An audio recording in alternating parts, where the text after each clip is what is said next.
Welcome back to Mindful May. I'm going to make this quick. Part 1 of this video is a little vlog of me making my robe-style quilt coat, and I'm taking you along for the process of me making it. And part 2 is a pattern breakdown of some fun options for quilt coats in case you wanted to make one yourself. I'm also throwing in tips and tricks that I've learned over the years of making quilt coats, and I'm going to intersperse those while I'm talking about the different patterns. Just a little bit of backstory. Quilt coats are still so popular, which surprises me. I knew they were all the rage when I posted my very first YouTube video 3 years ago of making a quilt coat. I even shared another quilt coat video 1 month after that, and fun fact, that is the highest viewed video on my channel. But today's video is different for 2 reasons. One, I have made dozens of quilt coats over the years, but I have always sold them to other people. This quilt coat that I'm making today is for me. The other reason it's different is I'm making a robe style coat. I have never made one of these. The inspiration was this trench coat that I thrifted, and I have been getting a ton of wear out of it this winter. I love that it's long, I love that it has a tie front.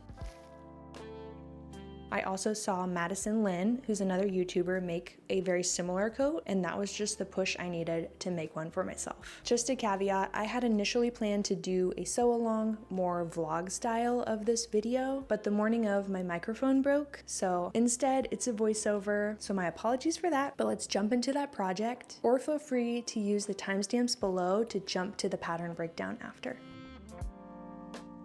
This is the quilt I'm working with. My mother-in-law just brought it over from Oregon for me. She got it from a friend who no longer wanted it, and she knew that I would appreciate it.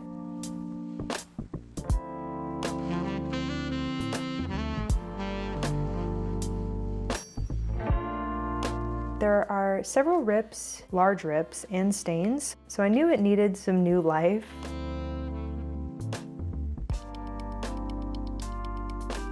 Here is my pattern that I have created and kind of honed in over the years. I initially started with the payola coat, which I will discuss more about later. That was my initial inspiration, but I altered it heavily over the years and now have my own pattern. I measured how long I wanted my coat to be and landed on 40 inches. It helped that the quilt ended up being just shy of 80 inches long. So 40 inches was the magic number for each front panel. You guys, this cutting process. This quilt is just so much chunkier than it looks. It took me so long to get through some of these pieces. Believe it or not, this clip is sped up ×4, and I didn't even make it to the end before my hand needed a break. This is the back panel, and then I'm getting to work on cutting the sleeves, which was equally agonizing for my right hand.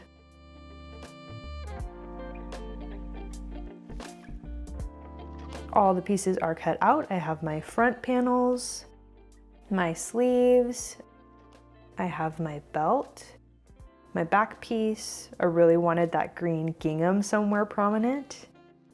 And then we have some pockets cut out. Here we have my belt, which was way harder to make than I had guessed. My loop returner was of absolutely no help at all, as you can imagine. But I wasn't really sure how to turn this right side out. So I settled on turning it right side out with my little sewing pliers, as gently as I could, just pulling the center through and sliding the right side down. It was probably not the best method, but it did work. And I was pretty set on this width that I wanted for my belt. So patience was key, and it turned out great. Not shown was overlocking the edges of all of my pieces, because that was just another wrestling session with the thickness of the quilt. I kept breaking strings and having to rethread. It was mildly frustrating, but we got through. Moving on to assembly, I have the right sides together of the front panels with the back, and I'm pinning at the shoulder seams.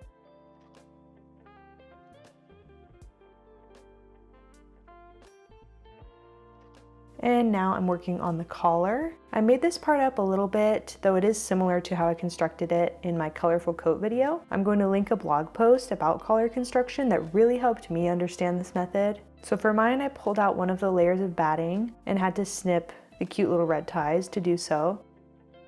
So I sandwiched one layer of batting between the lining and quilt top and then sewed them right sides together. Again, the blog post will help explain so much better what I'm doing here, but essentially sewing 3 sides of the collar together, leaving one open to attach to the coat neckline. And then I'm cutting down the bulky edges and corners to turn it right side out. Then I sewed part of the open end of the collar to the inside of the coat, and then pinned the other side onto the outside of the coat. Here's how everything's looking so far.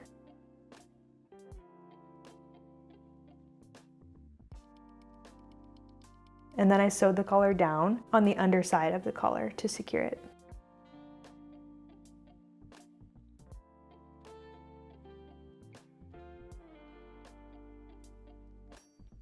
Next up is sleeves. I'm going to sew these right sides together, which at this angle looks a little impossible. So I like to turn my armhole in the same way that they will sit over my shoulder, and I attach the sleeve that way. It just makes it easier for me to work with the curves. I also find it helpful to pin both edges and then work my way to the center with pins.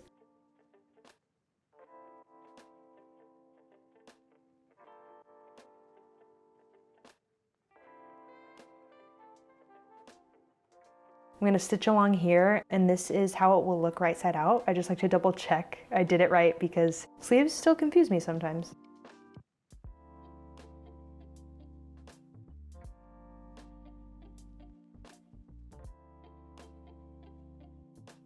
Here's the first sleeve done, and the second sleeve done.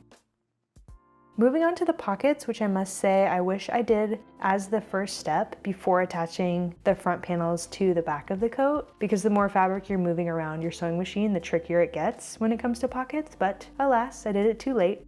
I did try a ton of layouts and ended up not going with the ones that I had originally cut out because they were so darn bulky. I saw a broken needle in my future and decided to change my plan. So I cut new rectangles and dissected them as I did the collar, removed one layer of batting, and sewed them together much in the same way as I did the collar. Almost all of the sides sewn right side together, but leaving a little gap to turn it out.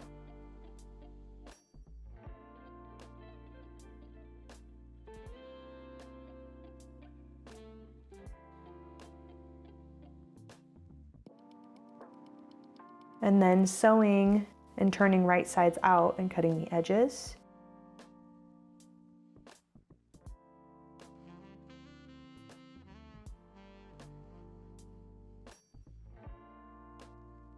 I ironed it to be nice and flat, and so that open gap seam would stay shut and stay nice and crisp and folded. Here they are pinned on. I'm just double checking the placement. I was pretty bummed I didn't think of this before I was covering up this really cute brown star shape, but that was just my lack of planning. That was my mistake. Sewing on the pockets was another wrestling match, which I did eventually win, but she was a tough opponent.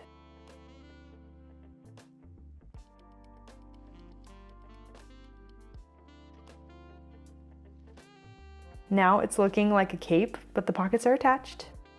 Now it's time to sew from the wrist down to the armpit and down the side seam to the bottom hem. Right sides together, of course. The sides are done and I am obsessed.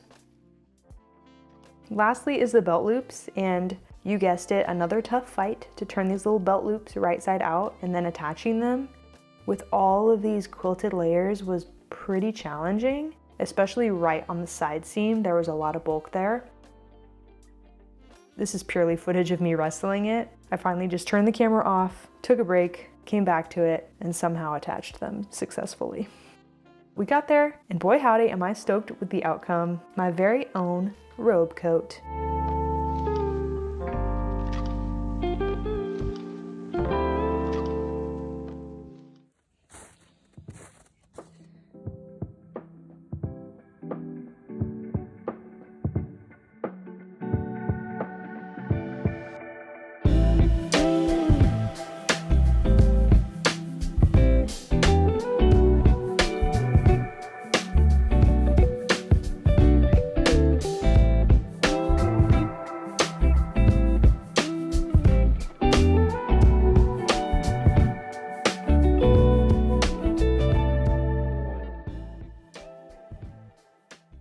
this next segment, I'm going to share some options for coat patterns if you want to make a quilt coat yourself. I am breaking this next section into two categories, using a sourced quilt where you have purchased a quilt that's already made and you plan to cut into it, or two, making your own quilt, which means taking a quilt top, then sewing it together with batting and a liner. I'm going to go through some patterns that would work for both options. So number one, sourcing your own quilt. This means thrifting, using a hand-me-down that's possibly falling apart. I love this option because even though it hurts to cut into somebody else's work, you're also cherishing it in a way and giving it new life. You're using it for a new purpose to enjoy for years to come. I know this is divisive and some feel very strongly about cutting into somebody else's work, but I say if they chose to give it up or give it to a thrift store, they lost the right to tell people what to do with it. But I do understand it's a large topic and it's polarizing, so I'm not going to go much into it. I say live and let live, and at the end of the day, to each their own. So that's that. You can thrift one, be gifted one. You can find one on eBay, Facebook Marketplace, or estate sales are a great place to find quilts. There are loads of options. Second is making your own quilt. And some of the following patterns will teach you how to do this, but essentially you're taking 3 layers, the top, the batting, and the lining, and quilting them together. The definition of quilt is layers of fabric held together by stitching. So this can look way different than what my quilt coat looks like, which is made up of lots of different scraps of fabric. So using, let's say, a single color could help the coat look more chic, classic. It can go with more of your wardrobe and can look more refined. Whereas option 1 can typically be very colorful, whimsical, and very self-expressive. So there's a place for both, and there's options for whatever your style is. Another honorable mention is to buy pre-quilted fabric. This does exist, it's very cool, and it's a great option too. Now let's jump into the patterns. I found some free options and some paid options, and I'm going to give a quick overview of each because they are all different. Starting with paid patterns, the benefit here is these patterns are usually more in-depth than the free versions, meaning longer explanations, typically a PDF file that comes with them, and typically a video that explains how to make them. There are huge benefits if you're newer to sewing and you need that step-by-step assistance. First, we have the Coast Coat by Lorraine Handmade. This coat is reversible, beginner-friendly, it has fun rounded pockets, it's super cute. This one's $14. She also has the Camp Coat, which has bigger pockets. I can see that loads of folks have made it with quilts. So this is an option if you have a pre-made quilt that you want to make into a coat. Next, we have the Small Museum Coat. This is a stunning coat with the option of a hood and is beginner friendly. This one is $16, again, using a pre-made quilt. Next is the Cozy Coat by Tropical Research. This is a $14 pattern. From what I can tell by customers, they used pre-made quilts. It looks cozy, it has a dropped shoulder, which is a very unique look. It is suited for beginners and has a video included. Next is the All Well Cardigan for $14. I feel like this one is famous for its hackability, and this is one where you would use a pre-made quilt and you have loads of options. So many people have made this pattern, so you would not have any trouble making one with a quilt that you already have.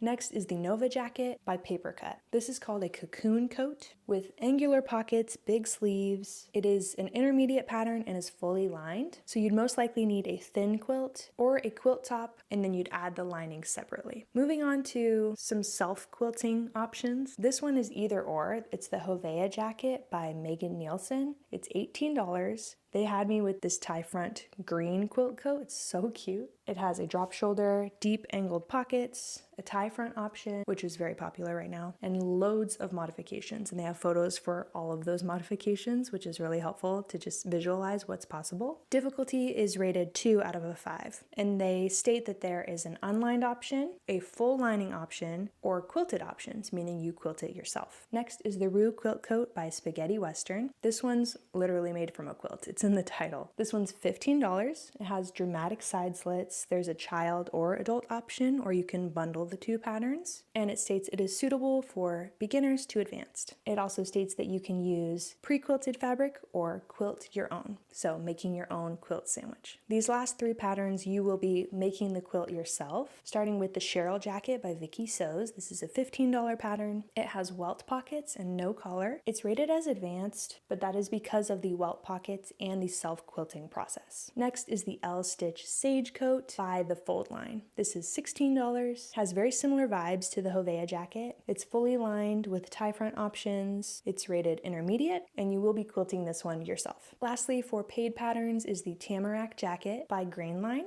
You will be building your own quilt sandwich, and this one has welt pockets, is rated as intermediate, which is very similar to the L stitch. I think this one just looks a little more chic and simple and fitted. It's on the thinner side. Obviously, you can change that with the thickness of your batting. I really like the side slits on this one. So those are our options for paid patterns. Moving on to free patterns.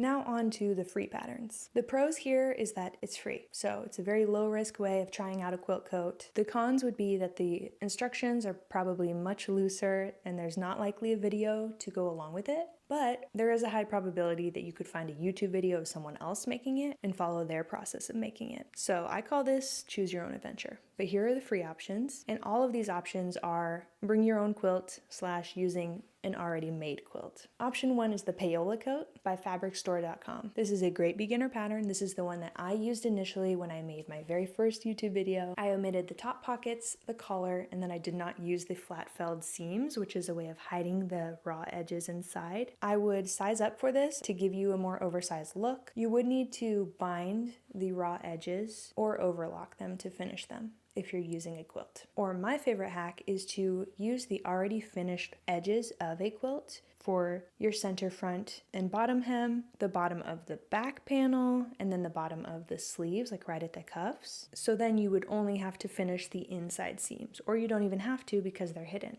Another option, if you don't like the edge patterns for some reason, maybe you want to cut out pieces from the very center of the quilt, you can use bias binding to finish the edges, which you've likely seen. It's a very popular finishing method, but one that a lot of people don't do is using the bias binding to finish the edge, but pulling the binding to the inside of the coat so it is not seen. I've done this on a few of my coats. As I've done here, I have pulled it to the inside of the coat so you can't see the binding. This is obviously a personal preference. It's up to you. You could use a complementary color of bias binding that goes with the quilt and adds a pop of color. You can very easily personalize it this way. The other benefit of finishing with bias binding is that bias binding is very cheap. You can find it in lots of craft stores or at thrift stores. I have collected several colors over the years. Next up is the West End coat by Peppermint. This one's very similar to the Payola, but it has a back yoke. This is an intermediate pattern. Next is the Bellis coat by Mood. This is made popular by Jenna Phipps. You can go watch her process of using this pattern to make her quilt coat. It has a big statement collar and is a robe-style coat.